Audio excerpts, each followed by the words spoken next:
O que é ansiedade? Ai, o que eu vou dizer? Eu sou um pouco ansioso. Eu sou muito ansiosa, eu não consigo fazer, eu fico ansiosa, começo a comer a unha, já fico nervosa. Pra mim, a ansiedade faz mal, né? E esses tempos atrás eu tô com muita ansiedade por muita coisa, então tá me... Uma coisa que você tem que fazer no outro dia, você não dorme direito. A ansiedade, ela acaba com a gente, né? Pra mim, é um sentimento ruim, Eu fumo também, eu tomo bastante café. muito ruim, Eu tomo remédio para depressão. muito ruim. Ansiedade, ai, não sei, que nem, ó, agora eu tenho que comprar um celular, se eu não comprar esse celular, eu não sei, eu não consigo me controlar, entendeu? Ai, ai, ai, ai, ai. Não posso ficar sozinha, que me dá desespero, tenho que procurar alguém para falar, não homem, mulher. Quanto mais você tá ansioso, pior as coisas ficam.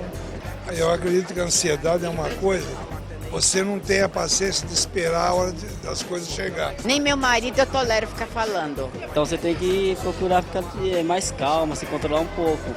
Se uma pessoa fala para falar com você, amanhã, você fica naquela vontade de ver ele falar antes. Eu acredito que é assim, a ansiedade. E tem mais coisas que eu não sei explicar como é que é. Você confia em seu coração?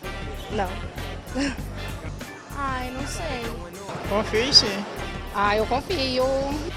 Ah, agora você me apertou, hein, colega? Vixe, Maria.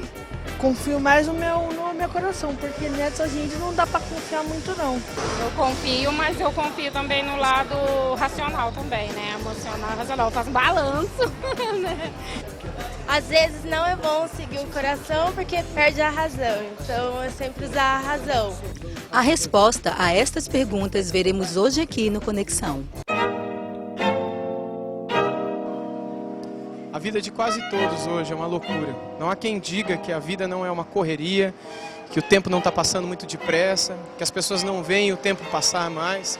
A gente sai de casa, o impressionante é que nós já somos inundados por convites, por panfletos, por flyers, que nos incentivam a acreditar de que aquilo que nós temos não é suficiente, que a gente precisa ter mais, que nós precisamos comprar, que a gente precisa gastar, que nós precisamos ter.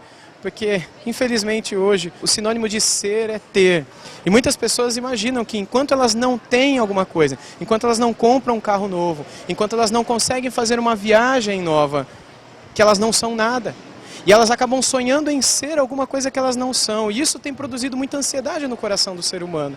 Nós saímos pela rua e a gente vê outdoors, a gente vê panfletos e tantas outras coisas que nos incentivam a acreditar de que a nossa vida pode ser melhor se tão somente nós tivermos a oportunidade de ter aquele produto, de fazer aquela viagem, de comprar aquele lugar, quando na verdade tudo isso é um engano para a nossa própria vida. A Bíblia nos ensina, e nós vamos ver isso através do livro de Atos dos Apóstolos hoje, que nos momentos mais difíceis da nossa vida, quando nós estivermos diante das escolhas difíceis, ou que trazem ao nosso coração ansiedade e preocupação, que nós podemos fazer algumas coisas que podem nos ajudar. Muitas vezes as pessoas não sabem o que fazer nessas horas e acabam gastando, se metendo em dívidas, se enfiando em buracos dos quais elas não conseguem sair mais.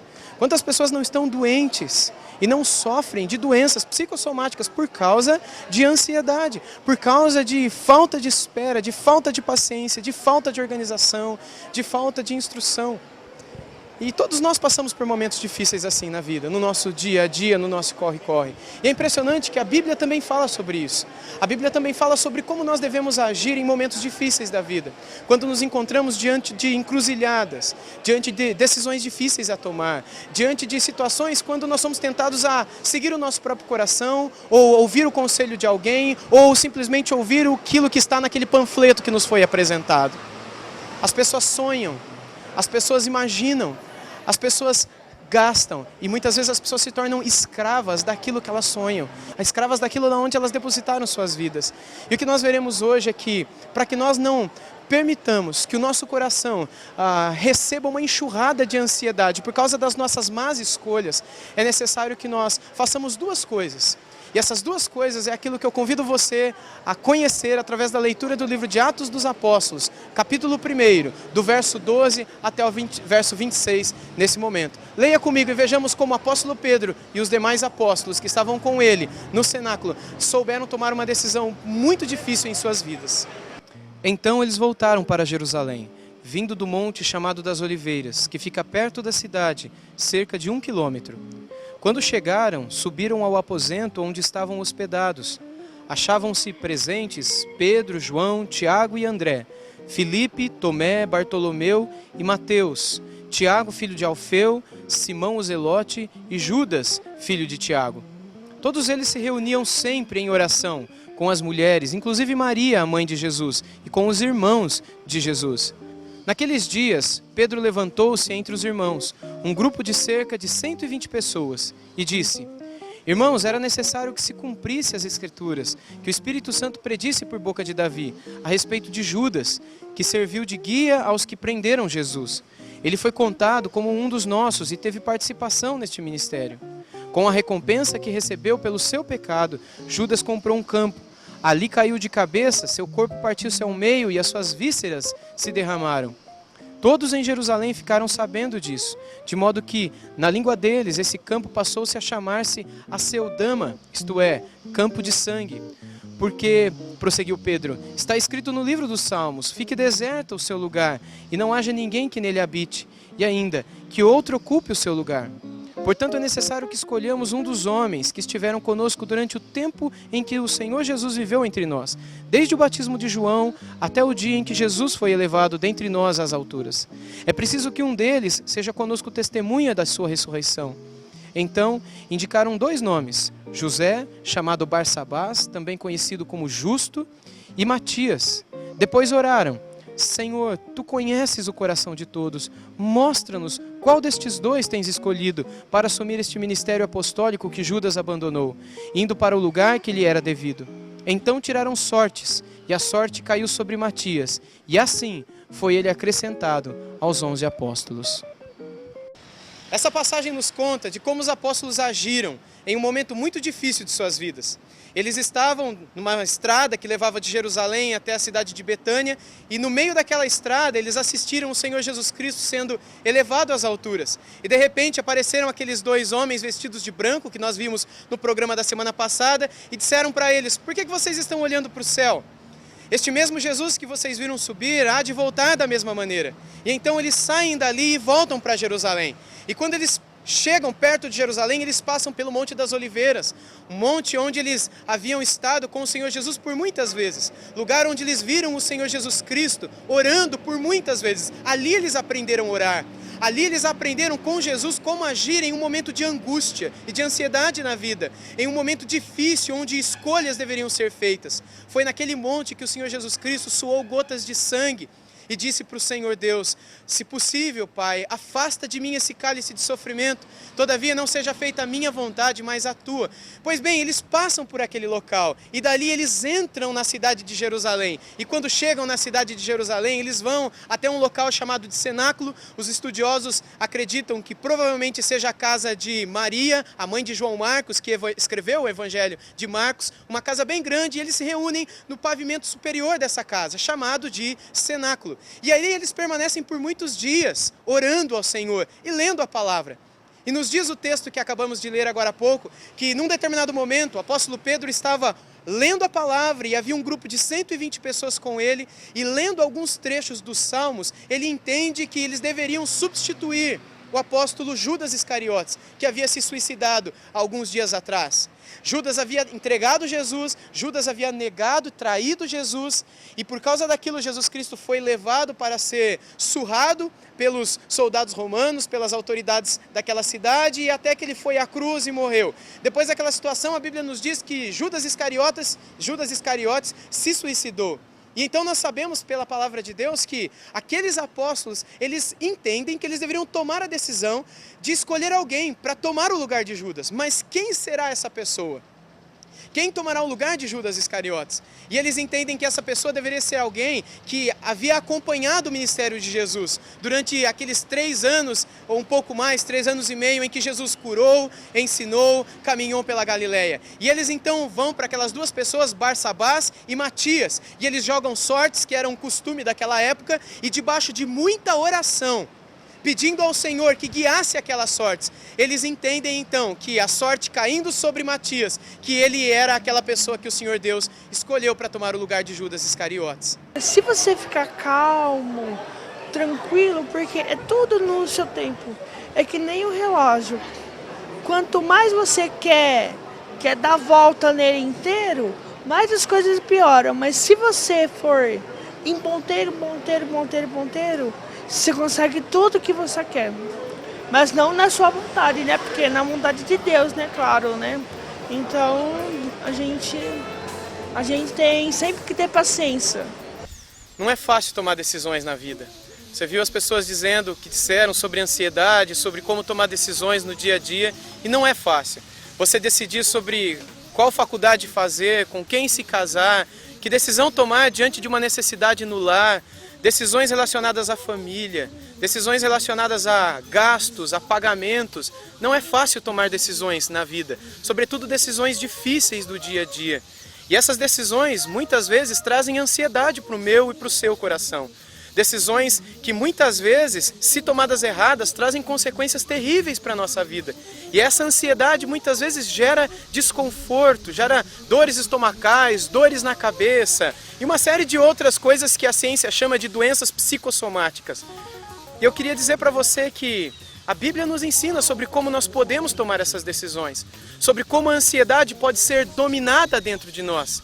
A Bíblia nos ensina de maneira muito clara, Jesus Cristo nos mostra de um modo muito claro, através de sua palavra, como Deus quer cuidar da minha e da sua vida, de modo que essa ansiedade que a vida, que a cidade, que o dia a dia nos trazem, geram dentro de nós. Ele pode dominar isso dentro de nós. A ansiedade não é um problema só dos nossos dias. Embora muitas pessoas pensam que essa seria quase que uma doença da modernidade, há muito tempo atrás as pessoas sofrem com isso, sofrem em situações difíceis, em momentos de escolhas difíceis, e os próprios apóstolos de Jesus Cristo passaram por momentos de grande ansiedade. E percebendo uma dessas circunstâncias, Jesus Cristo decidiu deixar algumas palavras especiais para eles. E Jesus, preocupado então em acalmar o coração dos seus discípulos, ou ajudá-los, ensiná-los sobre como lidar com a ansiedade, no Evangelho de Mateus, no capítulo 6, a partir do versículo 25, Jesus Cristo disse mais ou menos assim para eles: não andeis ansiosos pela vossa vida, quanto ao que haveis de comer ou o que haveis de beber, nem com o vosso corpo quanto ao que haveis de vestir. Não é a vida mais do que o alimento e o corpo mais do que as vestes? Observem as aves dos céus. Elas não semeiam, elas não colhem, elas não ajuntam em celeiros, contudo o vosso Pai Celeste as sustenta. Porventura não valeis vós muito mais do que as aves?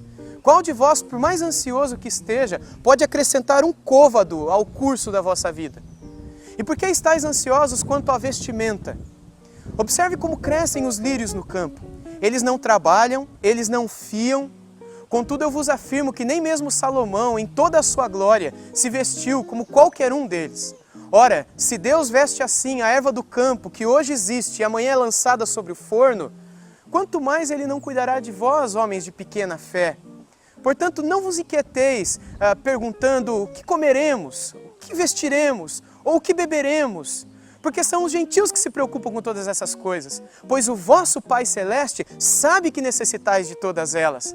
Portanto, buscai em primeiro lugar o seu reino e a sua justiça, e todas essas demais coisas vos serão acrescentadas. Não vos preocupeis, portanto, com o dia de amanhã, porque o dia de amanhã há de trazer os seus próprios cuidados. Basta a cada dia o seu próprio mal. Quando Jesus disse essas palavras, Ele não tinha em mente apenas os seus discípulos. Ele não estava preocupado apenas em ajudar os seus apóstolos, os seus discípulos a lidarem com a ansiedade. Com certeza Jesus Cristo pensava além, e Ele se lembrava de mim e de você, por quem Ele orou em João capítulo 17, dizendo ao Pai: Pai, eu não peço apenas por estes, mas por todos aqueles que um dia ouvirão a Tua palavra, virão para o Teu caminho. Não tenha dúvidas de que tudo que Jesus Cristo disse, e tudo pelo que Ele orou, Ele pensou em mim e você também.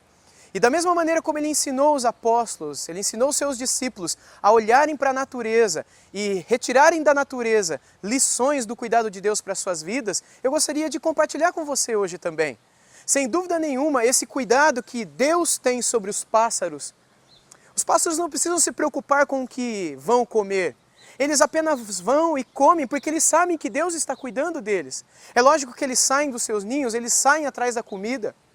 Mas eles não se preocupam, isso não gera uma ansiedade ou uma doença da alma em cada passarinho. A gente não vê um passarinho morrer de ansiedade ou ficar doente de depressão. Sabe por quê? Porque eles confiam e sabem o poder e cuidado do seu Criador.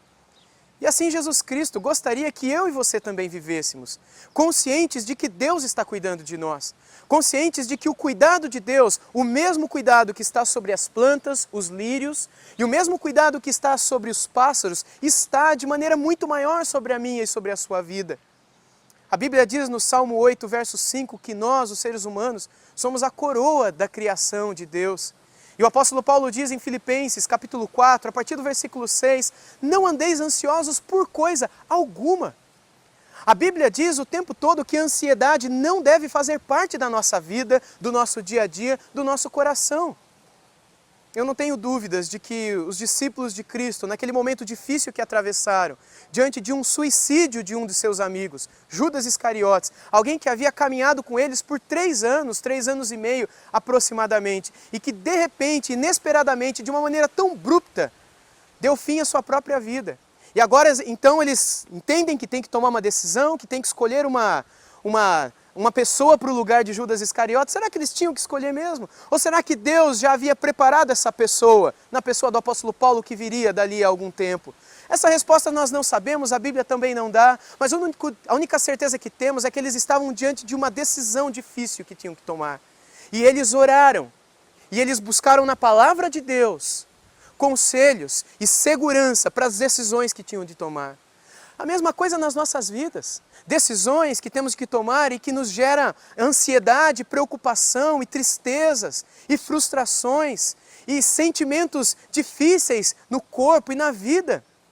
Eu não tenho dúvidas de que se nós ouvirmos a palavra de Jesus, ou seja, se nós formos como o apóstolo Pedro foi para a Bíblia, e se nós fizermos como eles fizeram e Jesus Cristo orientou, orarmos a Deus, de que Deus há de guardar o nosso coração, de que Deus há de cuidar da nossa mente, cuidando dessa ansiedade. O apóstolo Paulo diz lá em Filipenses 4, 6 e até o versículo 8, ele diz, não andeis ansiosos por coisa alguma, antes, façam orações, apresentem as suas súplicas por meio das petições, façam as suas petições, façam as suas súplicas, conversem com Deus, mas façam isso com ações de graças. E se vocês fizerem isso, a paz de Deus, que excede todo entendimento, guardará o vosso coração e a vossa mente em Cristo Jesus. E é somente essa paz que pode nos guardar da ansiedade.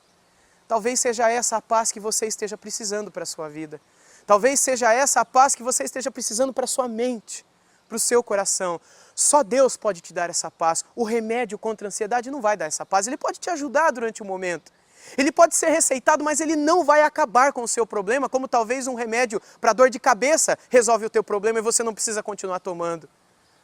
Mas quando você ouve a voz de Deus e ouve o seu conselho, e entrega tudo ao Senhor, e passa a agradecê-lo, e passa a se lembrar de tudo que Ele já fez para a sua vida, a promessa de Deus é que uma paz que ninguém entende, uma paz que excede o entendimento, guardará o teu coração e a tua mente. A mesma paz que talvez guarde os lírios, a mesma paz que talvez guarde os passarinhos, a mesma paz, com a mesma paz Deus quer me guardar e quer guardar você. Com um cuidado que excede ao que Ele dispensa sobre a natureza de uma maneira geral.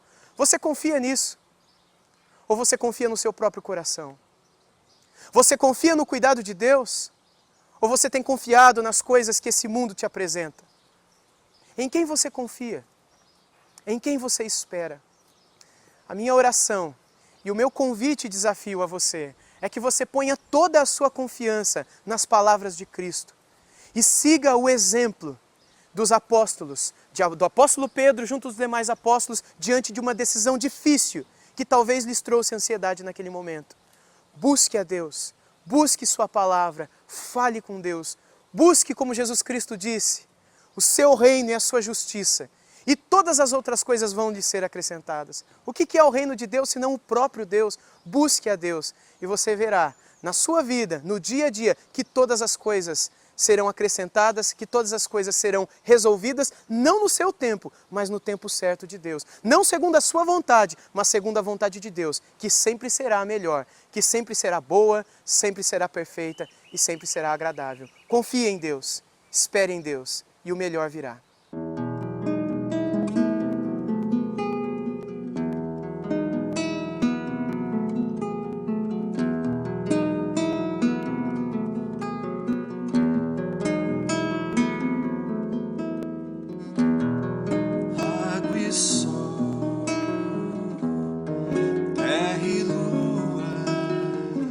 Amanhecer depois da noite,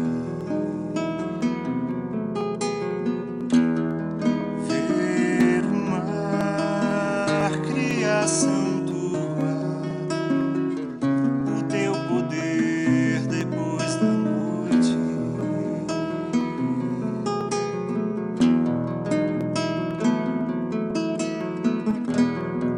água e sol.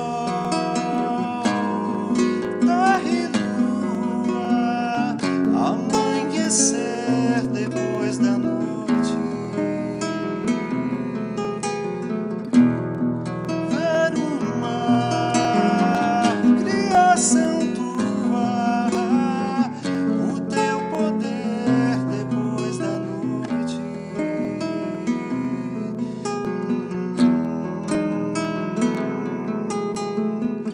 pisar na areia e sentir o vento a me tocar.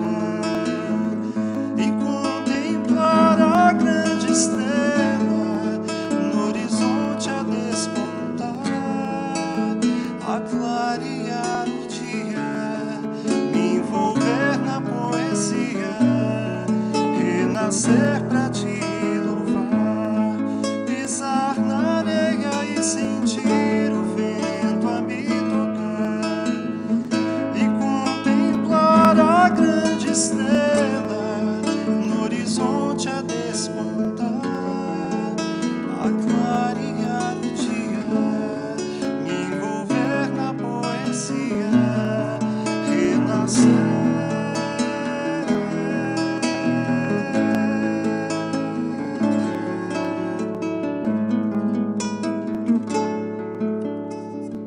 Por uma noite o meu pranto pode durar, mas a alegria do Senhor vem na manhã. Por isso eu canto e com minha voz eu quero